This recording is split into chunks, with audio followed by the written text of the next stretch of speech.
biharmasti.in। जब भेटबे न कइल त लहुकला से का भइल, कोनो दावे न लहल त फौकला से ऐसे तो डाढ़ पत फर के फुलाइल होखे, जब भेटबे न कइल त छौकला से का भइल। देखी एगो लइका के संगे ऐसन घटना घट गइल बा कि जब दोबारा ओकरा प्रेमिका से मिले के होता तो उनका से फोन करके कहता, कैसे कहता, कौना भाव में कहता है भैया, बड़ी मन करता है रानी करे के भेंट, अइहा कॉलेज सवेर तोहर करब हम वेट।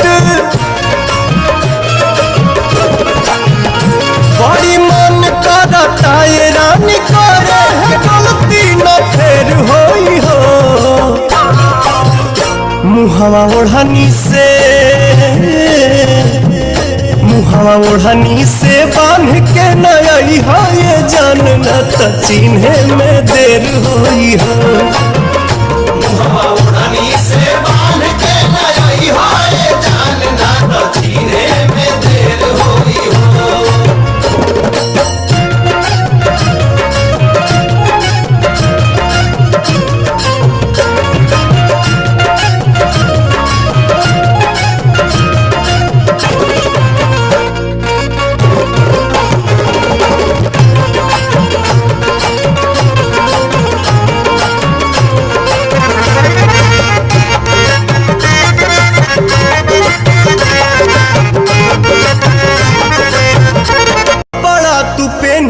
चटक पियर रंग के हथवा में ले ली हम मोबाइल सैमसंग के, कॉल करी हम तेरी बात ढेर होई हो,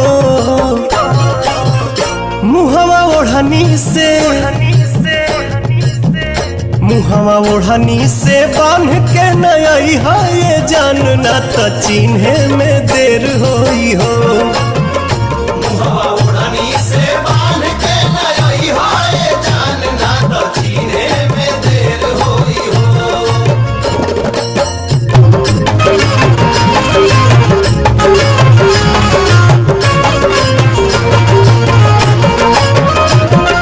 biharmasti.in।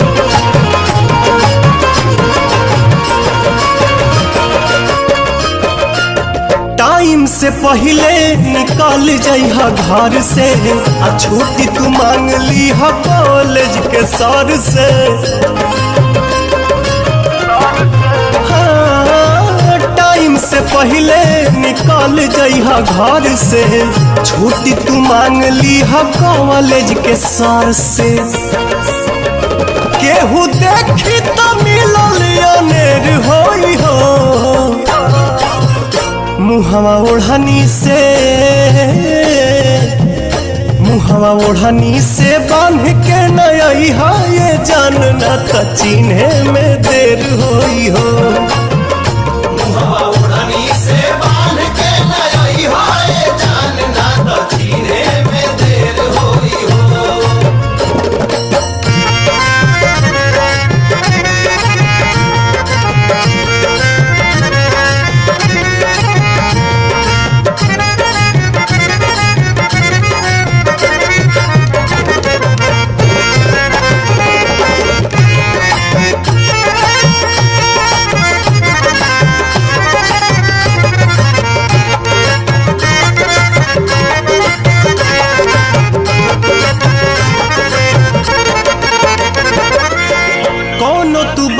अपना पान से न कहिहा, करब इंतजार आके गेट पर रहिहा।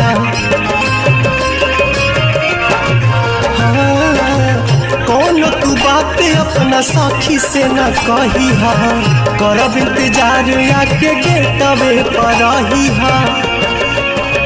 चल के छोड़ दे हम